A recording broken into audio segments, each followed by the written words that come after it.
नमस्कार मित्रों, मैं शर्मेन कौशिक गुरुवंदना क्लासेस पर आपका हार्दिक स्वागत करता हूं, अभिनंदन करता हूं। आज मैं पुनः आपके सामने उपस्थित हूं। छंद हमने पढ़े थे कल दो प्रकार के, एक मात्रिक छंद और एक वर्णिक छंद। दोनों के प्रकार में हमने पढ़ लिया था कि कौन से मात्रिक छंद होते हैं, कौन कौन से वर्णिक छंद होते हैं। आज उसी को आगे बढ़ाते हैं और देखते हैं मात्रिक छंद में कौन कौन से आते हैं। सबसे पहले ज्ञात करेंगे दोहा, सोरठा, हरिगीतिका, कुरोला, कुंडलिया, ये सब जो होते हैं, छपया, ठीक है, या उल्लाला, ये सब हमारे क्या हैं, मात्रिक छंद हैं। तो मात्रिक छंद को आज विस्तार पूर्वक जानने वाले हैं कि विस्तार पूर्वक इसमें कैसे हम इसको पहचानेंगे, कैसे हमें आज मात्राएं लगाएंगे। मात्राएं भी सिखाएंगे आपको, कल की जबकि पूर्व की क्लास में हमने सिखा दिया था मात्राएं किस प्रकार से लगती हैं, लेकिन आज पुनः हम आपको मात्राएं सिखाएंगे किस प्रकार से मात्राएं इसमें लगाई जाती हैं। चलिए चलते हैं अपने टॉपिक की ओर और देखते हैं किस प्रकार से मात्राएं लगाते हैं, किस प्रकार से क्या करते हैं और क्या होता है दोहा। अगर हम दोहे की बात करें तो दोहा में 4 चरण होते हैं। दोहे में कितने चरण होते हैं? 4 चरण होते हैं। पहले और तीसरे चरण में 13-13 मात्राएं होती हैं। दूसरे और चौथे चरण में 11-11 मात्राएं होती हैं। पहले और तीसरे चरण, आपको जो विशेष ध्यान देने की बात है वो ये है, इसमें पहले तो 4 चरण होते हैं। कितने चरण होंगे? 4 चरण होंगे पहले और तीसरे चरण में, ठीक है। ये बात ध्यान रखनी है, पहले और तीसरे चरण में कितनी कितनी मात्राएं हैं? 13-13 मात्राएं। दूसरे और चौथे चरण में कितनी कितनी मात्राएं हैं? 11-11 मात्राएं। ये आपको विशेष ध्यान रखना है। पहले और तीसरे चरण में 13-13, दूसरे और चौथे चरण में 11-11 मात्राएं होती हैं। अब एग्जाम्पल के रूप में देख लेते हैं कि किस प्रकार से हम मात्राएं इसमें लगा सकते हैं। क्या उदाहरण इसका होगा? मेरी भव बाधा हरो, राधा नागर सोए, जा तन की झाई पड़े, श्याम हरित दुति होए। अब ये आपका उदाहरण है, ये एक दोहा है, ठीक है। दोहा आपका ये भी हो सकता है, श्री गुरु चरण सरोज रज, निज मन मुकुट सुधार, वर्णो रघुवर विमल जसु, जो दायक फल 4। ये भी आपका दोहा हो सकता है। दोहे बहुत होते हैं। अब इसमें मात्रा हमें लगानी है, थोड़ा सा देखते हैं किस प्रकार से हम इसमें मात्रा लगा सकते हैं। यहाँ पे क्या लिखा है? मैं, यहाँ पे कितनी मात्रा होंगी? 2 का हमें एस बनाना है, ठीक है। इस तरह से हमें 2 का क्या बनाना है? एस। यहाँ पे बड़ी की मात्रा लगी हुई है तो यहाँ पे क्या हो जाएंगी? 2 मात्राएं होंगी। हमने कल बताया था क्या, अगर छोटी की मात्रा लगी होगी तो 1 मात्रा को काउंट करेंगे। अगर 2 मात्राएं लगानी है तो आपको यहाँ पे बड़ी की मात्रा होनी चाहिए, ठीक है। यहाँ पे कुछ नहीं है, यहाँ पे खाली 1। यहाँ पे डंडा लगा हुआ है, यहाँ पे आप देख पा रहे हैं, यहाँ पे क्या डंडा लगा हुआ है, तो यहाँ पे कितनी हो गई? 2। यहाँ भी डंडा लगा हुआ है, धा है, तो यहाँ पे कितनी हो गई? 2। यहाँ पे हा है खाली, तो यहाँ 1, और यहाँ पे रो है, तो यहाँ भी 2। अब गिनिए इसको, 2, 2, 4, 5, 6, 7, 8, 9, 10, 11, 12 और 13। यानी कि जब पहले चरण में हमारी 13 मात्रा हुई तो कितने चरण में? पहले और तीसरे चरण में। पहले और तीसरे चरण में कितनी कितनी मात्राएं हैं? 13-13। पहले में 13 हो गई, यानी कि ये हमारी बात ठीक हो जाती है, ठीक है। अब यहाँ पे तीसरे चरण की बात कर रहा है तो तीसरे चरण ये है हमारा, ठीक है। तो तीसरे चरण में भी देख लेते हैं, यहाँ पे कितनी हो गई? 2, 1, 1, 2, 2, 2, 1, 2, 2 और 1, 3, 4, 5, 6, 7, 8, 9, 10, 11, 12, 13, ठीक है। ये बात समझ में आ गई। यहाँ पे एक डंडा था तो यहाँ पे कितनी मात्रा लगाई? 2। यहाँ पे कुछ नहीं था तो 1 मात्रा। यहाँ पे की पे बड़ी की मात्रा थी तो हमने 2 मात्राएं। यहाँ पे जहाँ पे आकर डंडा था तो यहाँ पे कितनी मात्रा हो गई? 2। यहाँ पे बड़ी ई है तो बड़ी ई पे 2 मात्राएं, और यहाँ पे खाली पास सिंगल रह गया तो आपकी 1 मात्रा, और यहाँ पे 1 ही मात्रा है तो फिर 2 मात्राएं, ठीक है। अब इनको गिन लीजिए, 2 और 1, 3 और 1, 4, 5, 6, 7, 8, 9, 10, 11, 12, 13, ठीक है। यानी कि ये बात हमारी समझ में आ गई है। क्या? पहले और तीसरे चरण में कितनी कितनी मात्राएं होंगी? 13-13 मात्राएं होंगी। अब चेक कर लेते हैं किसको? 11 वाले में और दूसरे पद में और चौथे पद में कितनी कितनी मात्राएं हैं, ठीक है। यहाँ पे कितनी होगी? 2, 2, 2, 1, 1, 2 और 1, ठीक है। 2 और 2, 4, 5, 6, 7, 8, 9, 10 और 1, 11। क्लियर हो गया, ठीक है। अब यहाँ भी देख लीजिए, यहाँ पे 1, 2 और 1, एक, एक और एक। जो हम बता रहे थे क्या, अगर छोटी की मात्रा होगी तो यहाँ पे कितना होगा, एक मात्रा लगानी है। बड़ी की मात्रा होने पर दो मात्राएं लगाई जाती हैं, सदैव ये आपको ध्यान रखना है, ठीक है। छोटे ऊ की मात्रा होगी तो सदैव एक मात्रा होगी, और बड़े ऊ की मात्रा अगर यहाँ पे लगेगी तो यहाँ पे हम क्या लगाएंगे, दो मात्राएं लगाने वाले हैं। तो यहाँ पे क्या लगेगी, एक, यहाँ पे छोटी की मात्रा है तो एक, यहाँ पे हुई दो, यहाँ पे दो मात्रा हो गई, यहाँ पे एक हो गई, तीन, यहाँ पे एक, यहाँ एक, यहाँ एक, यहाँ एक, यहाँ एक, यहाँ पे मात्रा दो होंगी क्योंकि बड़े छोटे ऊ की मात्रा है, और यहाँ पे एक। तो ये हो गया 2 और 1 3 4 5 6 7 8 9 10 और 1 11। ये बिल्कुल ठीक बात है। दूसरे और चौथे चरण में कितनी कितनी मात्राएं होंगी, 11 मात्राएं होंगी। अब आप बिल्कुल समझ चुके हैं क्या। यहाँ पे हम शॉर्ट में अगर बात करें, पहले और तीसरे चरण में 13 मात्राएं, दूसरे में और चौथे में 11 मात्राएं। ये आपको विशेष ध्यान रखना है, नोट में लिख लीजिए इसको, ठीक है।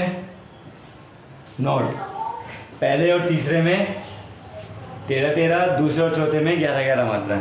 अब बात कर लेते हैं सोरठे की। सोरठा दोहे का उल्टा होता है, ये आपको विशेष ध्यान रखना है। इसमें भी कितने चरण होते हैं, 4 चरण होते हैं। इसके पहले और तीसरे चरण में 11 मात्राएं होंगी, और दूसरे और चौथे चरण में 13 मात्राएं होती है, ठीक है। जबकि दोहे में क्या था, पहले और तीसरे में 13 थी, दूसरे और चौथे में 11।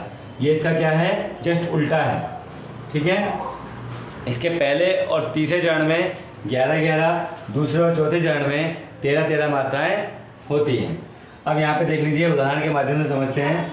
मूक होई बाचाल, मूक होई बाचाल, मूक मतलब गूंगा। गूंगा क्या करता है, बोलने लगता है।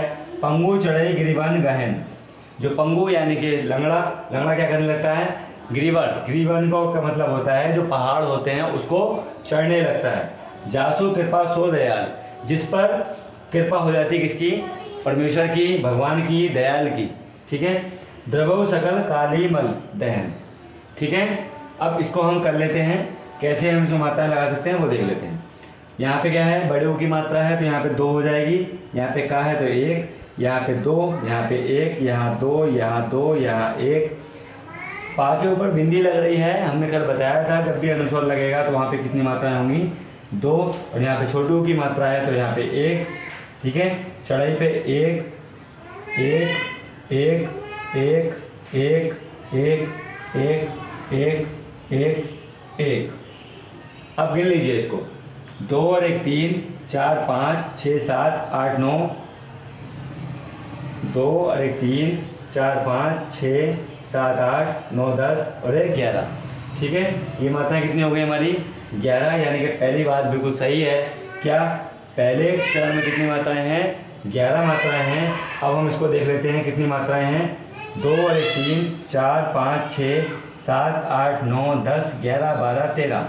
यानी कि दूसरे चरण में कितनी मात्राएं हुई, 13 मात्राएं। यानी कि पहले और तीसरे में, यानी कि पहले वाले में तो 11 है, ये बात बिल्कुल ठीक है। और तीसरे चरण में, यानी कि ये वाला हमारा कौन सा चरण हुआ, दूसरा, दूसरे चरण में कितनी मात्राएं आ रही हैं, 13। ये बात तो बिल्कुल ठीक है। अब यहाँ पे देख लेते हैं इसमें नीचे वाले में कितनी कितनी मात्राएं आ रही हैं, 2 1 1 2, ठीक है। और यहाँ पे क्या आ गया, 2 1 2 1, 2 और 1 3 4 5 6 7 8 9 10 11 और 1 12, 2 3 4 5 6 7 8 9 10 और 1 11, ठीक है। समझ में आ गया। अब यहाँ पे कितनी मात्रा लगाएंगे, यहाँ देख लीजिए, 1 1 1 1 1 1, यहाँ 1 1 1 1 1 1 1, 3 3 6 7 8 9 10 11 12 13, ठीक है। बिल्कुल समझ में, बिल्कुल सिंपल तरीके से मैं बता रहा हूँ, बेसिक से बता रहा हूँ। ये सारी चीज़ें क्या है आपको समझ में आ चुकी हैं, किस तरीके से हम मात्राओं को लगाते हैं, ठीक है। अब हमारा क्या हुआ, यहाँ पर एक नोट में लिख लीजिए, नोट बना के, नोट पहले और तीसरे चरण में 11 मात्राएं, दूसरे और चौथे चरण में 13 मात्राएं होती हैं। ठीक है, ये आपको विशेष ध्यान रखना है। आप अपने कॉपी और पेन लेके जरूर बैठें, जिसमें ये जैसे जैसे मैं नोट्स बनाता जा रहा हूँ वैसे वैसे आपको नोट्स बना लेने हैं।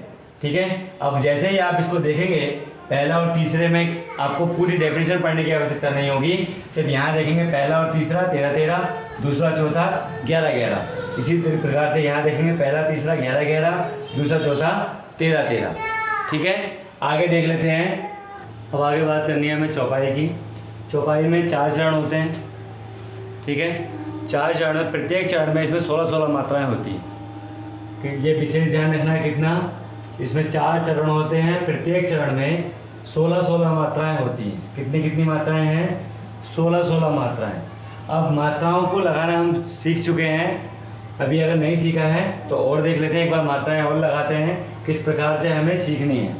यहाँ पे 1 1 1 1 2, क्योंकि माँ है यहाँ पे लिखा हुआ, तो 2 1 2 1 1 1 2 1 1। ठीक है, गिन लीजिए 16 मात्राएं होंगी।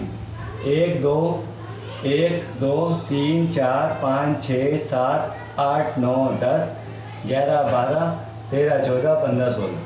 ठीक है, इसी प्रकार से सब में क्या होंगी? 16 मात्राएं होंगी। एक बार देख लीजिए, 1 1 1 2 1 1 2 1 1 2 1 1। तो ये 1 2 3 4 5 6 7 8 9 10 11 12 13 14 15 और 1 16। दोनों में कितनी हो गई? 16 मात्राएं हो गई हैं। अब यहाँ भी देखिए, यहाँ पे 2 1 2 1 1 1 1 1 1 1 2 2। गिन लीजिए, 2 1 3 4 5 6 7 8 9 10 11 12 13 14 15 16। अब ऐसे ही यहाँ पे 2 1 1 1 1 1 1 1 1 1 2 और 2। तो सब में कितनी मात्राएं हैं? 16। अब इसमें हम लिख सकते हैं क्या? प्रत्येक चरण, प्रत्येक में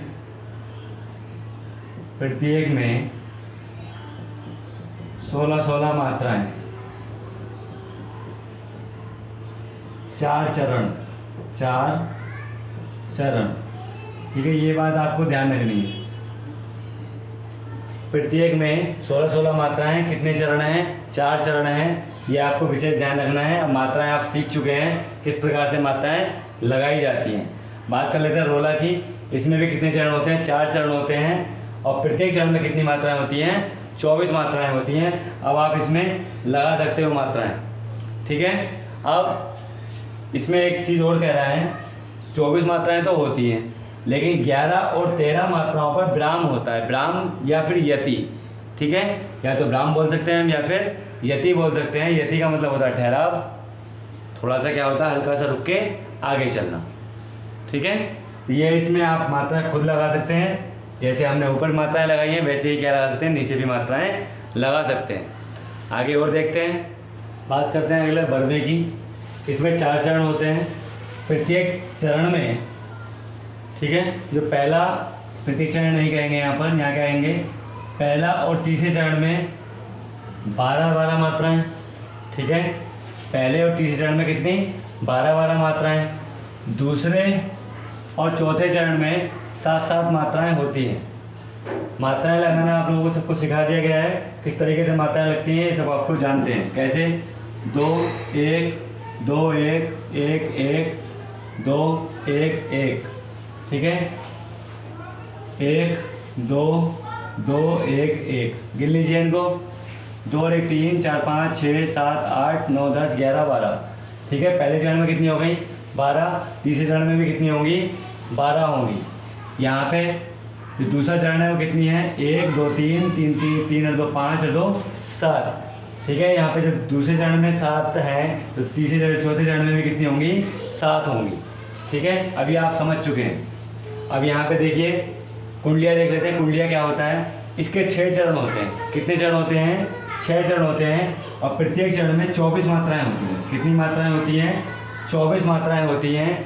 इसके प्रारंभ में एक दोहा होता है, ठीक है। इसके प्रारंभ में क्या दिया होगा? एक दोहा दिया होगा, उसके बाद एक रोला दिया होगा। पहले दोहा देंगे, उसके बाद रोला देंगे। जब दोनों को जोड़ देंगे तो क्या बन जाएगा? कुंडलिया बन जाएगा। क्या बन जाएगा फिर? वो कुंडलिया, ठीक है। जो शब्द अधिकतर प्रारंभ या फिर लास्ट, जो शुरू में दिया होगा वही क्या दिया होगा? अंत में दिया होगा, ठीक है। अब जैसे यहाँ पे रंबा झूमत हो कहा, थोड़े ही दिन हेत, तुमसे कहते हैं गए, अरु हैं इति खेत। अब यहाँ पे देख रहे हैं क्या? यहाँ पे हेत दिया हुआ है और यहाँ पे खेत दिया हुआ है। यहाँ पे हीने दिया हुआ है और यहाँ पे दीने दिया हुआ है।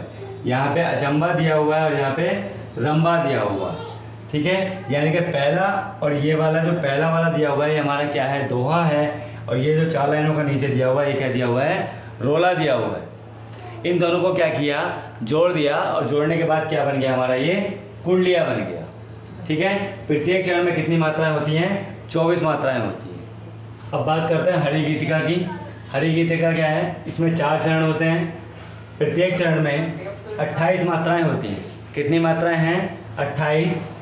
प्रत्येक चरण के अंत में गुरु, या तो गुरु होगा या फिर लघु, 2 लघु मिलेंगे आपको। या तो एक गुरु मिलेगा या फिर क्या मिलेगा? 2 लघु मिलने वाले हैं, ठीक है। जैसे कहती हुई यूं उत्तरा के नेत्र जल से भर गए, हिम के कणों से पूर्ण मानो हो गए पंकज नए, ठीक है। तो ये क्या है? आपका हरिगीतिका का उदाहरण है। मात्राएं सभी आप लोग सीख चुके हैं। अब देख लेते हैं क्या उल्लाहा क्या होता है। यह अर्ध सममात्रिक छंद है। अर्ध सममात्रिक छंद है। इसमें कितने चरण होते हैं? 4 चरण होते हैं। प्रत्येक चरण में 56 मात्राएं होती हैं, ठीक है। जो प्रत्येक चरण होगा उसमें कितनी मात्राएं होंगी? 56। इसके पहले तथा तीसरे चरण में 15-15 मात्राएं, दूसरे और चौथे चरण में 13-13 मात्राएं होती हैं, ठीक है। अगर आपसे पूछ लिया जाए उल्लाला में कितने चरण होते हैं तो आप क्या कहेंगे? इसके 4 चरण होते हैं और प्रत्येक चरण में 56 मात्राएं होती हैं। कितनी मात्राएं? 56। इसके पहले और तीसरे चरण में 15-15 मात्राएं, दूसरे और चौथे चरण में 13-13 मात्राएं होती हैं। और उदाहरण देख लीजिए क्या है इसका। सब भांति सुशासित हो जहाँ, समता के सुकर नियम, बस उसी सुशासित देश में जागे हैं जगदीश हम, ठीक है। अगला एक और बचा है छप्पे। यह मात्रिक संयुक्त छंद है। कैसा छंद है? मात्रिक संयुक्त छंद। संयुक्त छंद क्यों इसे कहा जाता है? जान लेते हैं कि संयुक्त छंद क्यों कहा जा रहा है। इसमें 6 चरण होते हैं। कितने चरण? 6 चरण होते हैं। 4 चरणों में रोला होता है। 4 चरणों में क्या मिलेगा? इसमें रोला। और शेष 2 चरणों में उल्लासा मिलेगा, उल्लाला मिलेगा, ठीक है। क्या मिलेगा? उल्लाला मिलने वाला है। जो शुरू के 4 चरण हैं उसमें क्या मिलेगा? रोला। और जो लास्ट के 2 चरण बचेंगे उसमें क्या मिलेगा? उल्लाला मिलेगा। इन दोनों को जोड़कर क्या बन जाता है? छप्पे बन जाता है। इसीलिए इसको संयुक्त छंद भी कहते हैं।